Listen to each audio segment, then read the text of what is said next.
Hello and welcome to Patricia's Orchids. I have just come back from a week in Valencia.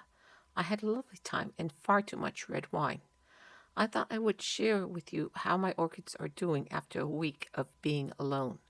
This is my Dendrobium amethystoglossum with its last raceme. All the other buds have fallen off now. I have only ever been able to detect the slightest of scents. And this is my Catlianthe Jewel Box Dark Waters, still in bloom and still looking lovely. And while I have gone, the only thing missing from it is a scent. But yeah, the blooms still look perfect.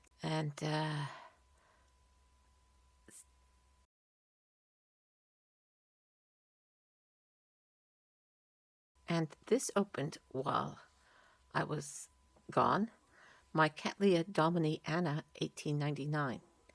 1899 opened 1899 because it is the third Cattleya on the RHS Orchid Registry with the same name. I think I will probably have to cut the sheaths or peel them back before the buds get too large next time it blooms. These blooms opened inside the sheath, causing so they're a little bit distorted, as did the December blooms. The thing I love about this orchid is the blooms are lovely. It's a fairly vigorous plant, lightly scented, and it blooms as soon as a pseudobulb matures. It bloomed November-December time, and it is in bloom again. And my favorite Latoria is still in bloom. For me, Dendrobium Forbesii is easy to bloom. My Latorias all grow fine with lots of vegetative and root growth, but the others I have trouble getting to bloom. And this is my Vanticostylus lucerneri is still in bloom. I think it's been in bloom now for about 4 weeks.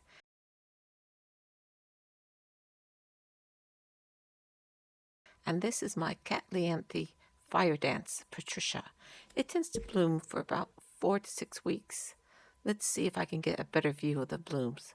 Unfortunately, I lost 2 spikes and I knocked 2 flowers off this spike. This opened about 4 weeks ago. It is one of my easy to grow orchids. My Vanda lamellata is still in bloom. The flowers open cream and turn yellow with age. It looks lovely and is scented.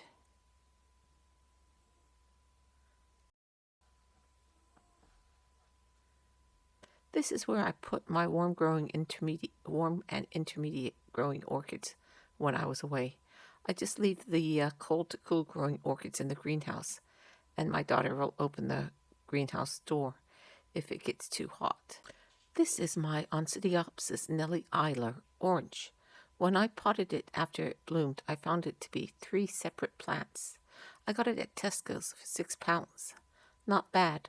All 3 plants have produced buds.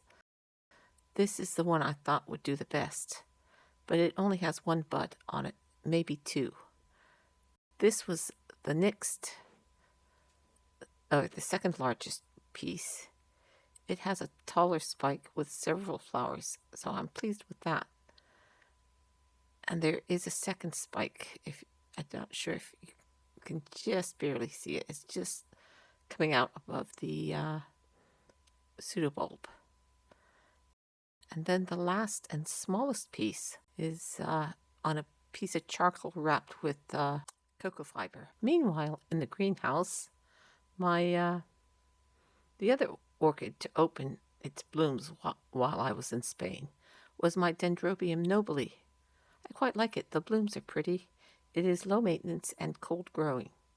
I haven't detected any scent, but I'm quite pleased with it. Got several buds to come open still. And this is my Dendrobium maniliform. This is another one of my easy to grow orchids. It grows cold, takes a minimum of care, and flowers well every year. I like it so much I had to get the variegated form. It will look nice once it gets going. The spikes The spikes on my Prostechia radiata have broken through their sheaths. There are 3 spikes on it, one there,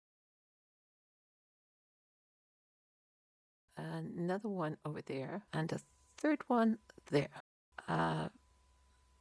3 spikes with a possibility of 2 more. Another spike has started on my Brassia Varicosa. This is a plant I treated for fusarium. I consider it too weak to bloom, so I will cut the spike off. I will be cutting the spike off. And I thought I would just leave you with my 2 favorite flowers, my Cattleya Dominiana 1899 and my Cattleya Jewel Box Dark Waters. Thank you for spending time with me. Have a great day and stay safe. Bye.